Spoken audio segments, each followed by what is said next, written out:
Muchas gracias, señor presidente. Hoy nos hemos enterado que la agencia de calificación internacional Standard & Poor's ha bajado la perspectiva de la economía colombiana de estable a negativo.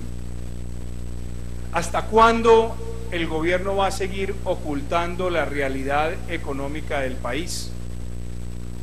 Hace 5 meses en esta plenaria hicimos un debate con el señor ministro de Hacienda y alertamos sobre ese eventual suceso y alertamos que la consecuencia posterior puede ser inclusive la pérdida del grado de inversión.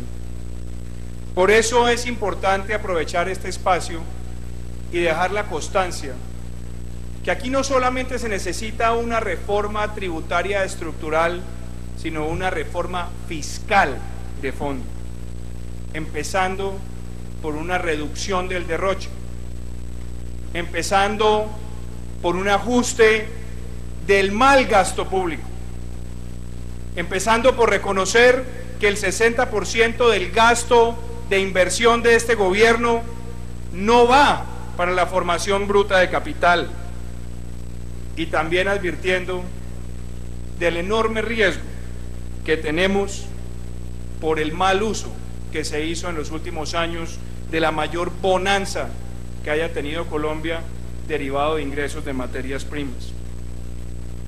El gobierno presentó el reporte de los expertos sobre una reforma fiscal, o más importante, sobre una reforma tributaria, y lo dejó filtrar y después salió a desconocer su autoría, su participación, cuando en el documento la presidencia de esa comisión la tiene el director de la DIAN.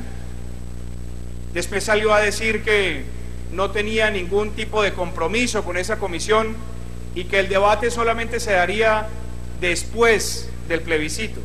Otro engaño más al pueblo colombiano. La situación económica del país requiere que acá discutamos con patriotismo lo que el país necesita para corregir la situación de las cuentas fiscales, pero que este gobierno empiece dando ejemplo. Y aquí hay que reconocer afortunadamente algo que tiene esa comisión de expertos, y es que soterradamente manifiesta que las 2 últimas reformas tributarias han sido desastrosas para el país. El IMAN, el IMAS, el CRE, la sobretasa del CRE, lo único que han hecho es entorpecer el sistema tributario, hacerlo más complejo y asfixiar la carga de las empresas, que son los llamados a generar empleos estables y de calidad. Nos parece positivo también que se esté hablando de la eliminación del impuesto a la riqueza, que se esté hablando de contemplar a las regalías como un impuesto con sus debidas deducciones, pero también que quede claro que este partido no va a acompañar un aumento del IVA del 16 al 19% en los términos que han sido presentados. No puede ser que la factura del derroche se la vayan a asignar a la clase media y a los hogares más vulnerables. No puede ser que inclusive esa misma comisión de expertos, donde hay miembros de la comisión asesora de la regla fiscal, no hayan desvestido la situación de gasto que ha llevado a esta propuesta. Y nos parece injusto que luego del gran esfuerzo que ha venido haciendo el país para aumentar el ingreso per cápita de sus habitantes, ahora se quiera empezar la configuración de quienes declaran renta entre 1.5 y 1.8 millones de pesos.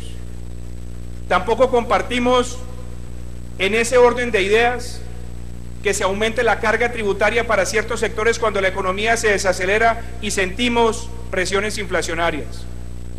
Como tampoco compartimos que el gobierno, cuando fijó el salario mínimo, no haya contemplado la inflación de bajos ingresos, porque aquí vimos ya una pérdida neta de ingreso de los hogares con la configuración que el gobierno presentó.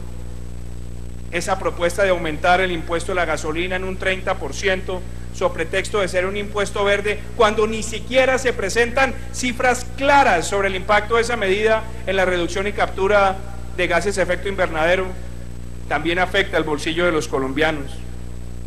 Hoy estamos viendo el mayor déficit de cuenta corriente de América Latina.